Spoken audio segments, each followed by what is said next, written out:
Welcome back to Edification. If you want to elevate your learning process, please get in touch with our channel. இன்னைக்கு நம்ம சந்தித்த அந்த நாளை இன்னும் ஞாபகம் வச்சிருக்கிறேன். சந்தித்ததற்கான காரணத்தை இன்னும் ஞாபகம் வச்சிருக்கிறேன். ரெண்டுமே ஒன்று போல தான், ஆனால் அந்த நாள் இங்கே அதுக்கான ரீசன். ஸோ இதுக்கு நீங்கள் இன் விச் யூஸ் பண்ணலாமா, ஃபார் விச் யூஸ் பண்ணலாமான்னு கொஞ்சம் டீட்டெயில்டாக பார்க்கலாம்.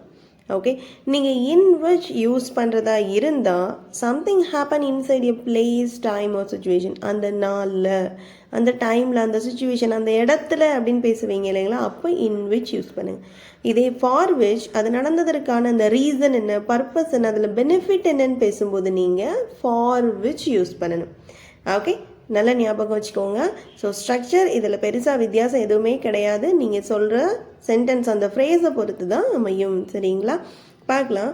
This is the house in which I was born. இதான் நான் பிறந்த வீடு அப்படின்னு சொல்லும்போது this is the house. Okay, this is the house in which I was born. நம்ம திட்டத்தை பற்றி விவாதித்தோம்ல, அந்த மீட்டிங் ரொம்ப யூஸ்ஃபுல்லாக இருந்தது. The meeting in which we discuss the project was useful. நான் வேலை பார்த்த நிறுவனம் இதுதான் அப்படின்னு சொன்னால் பார்த்தது, ஓகேவா? அப்போ this is the company in which I worked. நான் பார்த்துட்டு இருக்க கம்பெனி இதுதான் அப்படின்னு சொன்னால் நீங்கள் ப்ரெசன்ட் ஃபார்மில் போடலாம். பாருங்க, இதான் அந்த கம்பெனி விட்டு வெளியே போனதுக்கான காரணம். இப்போ ரீசன் சொல்லும்போது this is the reason for which I left the company.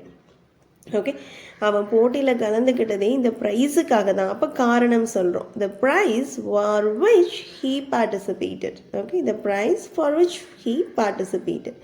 இப்போ கலந்த மாதிரி பேசலாம், ஒரே சென்டென்ஸ் தான். நான் படித்த ஸ்கூலை இப்போ மூடிட்டாங்க. அப்போ the school in which I studied is now close. நான் ஸ்கூலில் படிக்கும்போது அப்ளை பண்ணல ஒரு ஸ்காலர்ஷிப், அது எனக்கு ரொம்ப ஹெல்ப்ஃபுல்லாக இருந்தது. அப்போ ரீசன் இல்லைன்னா அதை பர்பஸை சொல்கிறோம். Okay, thank you.